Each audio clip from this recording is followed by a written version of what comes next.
What happens when the world around you starts spinning out of control? When everyone's shouting, everything's urgent, and the noise of life becomes so loud that you can't even hear yourself think? That's when your emotions can either be your greatest ally or your worst enemy. In this chaotic world, those who master their emotions rise, and those who don't, they crumble. Let me ask you something. Who's in control right now? Is it you, or is it your fear, your anger, your anxiety? Because make no mistake, if you don't master your emotions, they will master you. And when that happens, you no longer respond to life. You react. You no longer make choices. You're driven by impulse. And that's a dangerous way to live. Before we dive deeper, drop a comment below. Tell me where you're watching from. I want to know where the Fearless Motivation family is showing up strong today. Now listen closely. Life isn't getting any quieter. The world isn't slowing down for you. The pressure is real, the stress is real, but that doesn't mean you have to fall apart with it. The most powerful people you know aren't the loudest or the flashiest. They're the ones who stay calm in the storm. They're the ones who know how to breathe when everything is burning. They're the ones who pause when others panic. Because emotional control is not about suppressing your feelings, it's about channeling them. You see, your emotions aren't your enemy. They're signals, they're data. But too many of us treat them like dictators. Just because you feel something doesn't mean it should control your next move. Just because you're angry doesn't mean you should lash out. Just because you're afraid doesn't mean you should freeze. Mastering your emotions means being aware of them, but not owned by them. Let me give you an example. Imagine two people stuck in traffic, same highway, same delay. One of them is pounding the steering wheel, yelling at cars, cursing the universe. The other one, calm, focused, maybe even enjoying the moment, listening to something uplifting. What's the difference? Control. One chose to react, the other chose to respond. That's emotional mastery in action. And don't think for a second that this is just about traffic or daily frustrations. This is about relationships.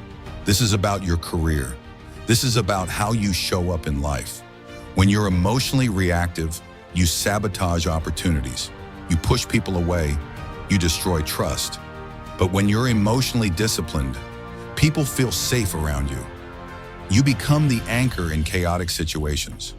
You become the one others look to when things go sideways. You can't lead others if you can't lead yourself. You can't expect peace in your life if there's a war raging inside you every time something doesn't go your way. Self-mastery begins with emotional control. That doesn't mean pretending to be okay. That doesn't mean bearing your feelings. It means giving yourself space between stimulus and response. It means recognizing your triggers and making a conscious choice. Let's talk about the triggers. We all have them. Maybe it's criticism, maybe it's being ignored, maybe it's being told no. These moments stir something inside you, and if you're not careful, they'll hijack your whole mindset.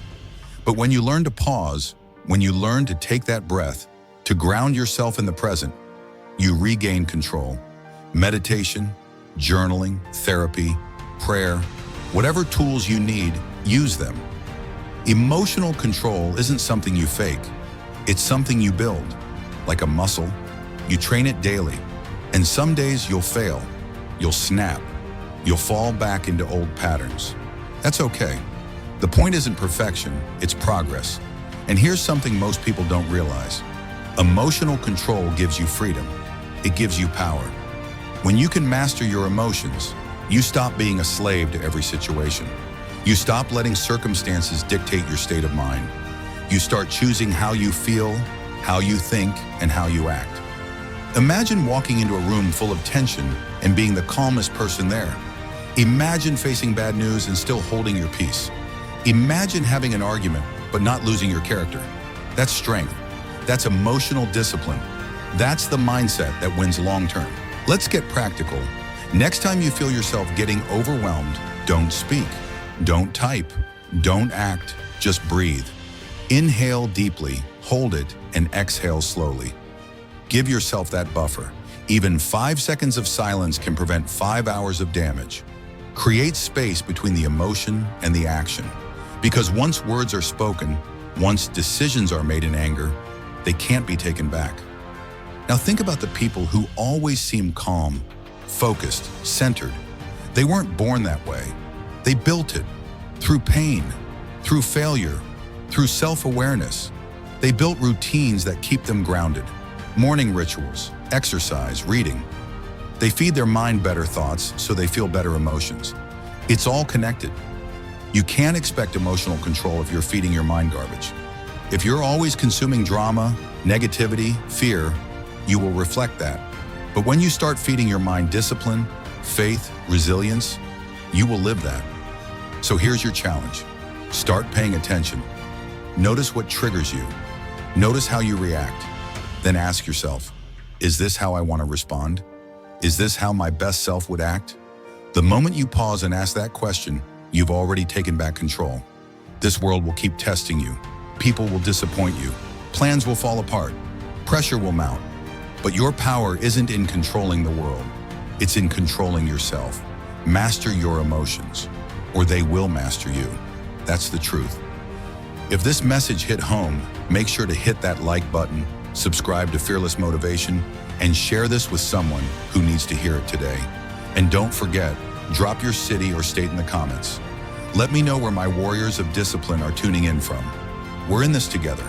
Stay strong, stay grounded, and remember, you have the power to control the chaos within.